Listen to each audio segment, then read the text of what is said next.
우크라이나군에 북한군 2명이 생포됐다고 합니다. 우리 정부에서도 이 내용을 확인을 해줬습니다. 젤렌스키 우크라이나 대통령이 2명을 생포했다라고 얘기를 했어요. 그런데 김 대변인님, 생포된 북한군 중에 1명에 대한 조사 내용이 나왔습니다.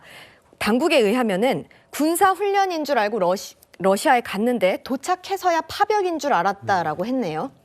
사실 북한 입장에서도 그 많은 젊은 병사들을 러시아의 전쟁에 투입하겠다 공개적으로 얘기를 못했던 것 같습니다. 사실상 어떻게 보면 사기를 친 거죠. 근데 이 부분에 있어서 그 황망한 상황이 연출되는 겁니다. 훈련하러 갔는데 옆에 동료들은 죽음으로 되거나 본인은 이제 체포되는 거 아닙니까?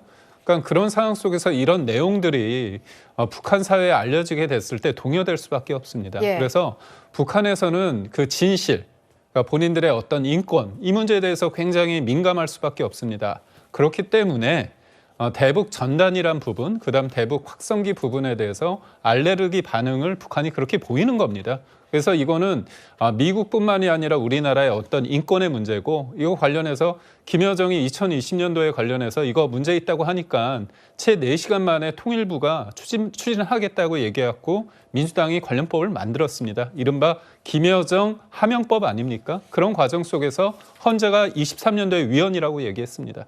근데도 불구하고 이 이른바 대북전단을 방치하고 있다, 살포를 방치하겠다는 이유로 국방부 장관을 또 탄핵하겠다고 얘기를 했습니다. 탄핵안을 운운했죠. 그러다 급기야 이번에 어떻게 보면 특검에 외환죄를 넣으면서 또 대북전단을 언급한 겁니다. 결국은 진실, 중요한 어떤 뉴스, 소식 이런 것들이 얼마나 북한 사회에 적확하게 정확하게 들어가느냐에 따라서 북한이 체제가 어떻게 보면 정상화될 수 있는 아주 중요한 기폭제가 될 수 있거든요.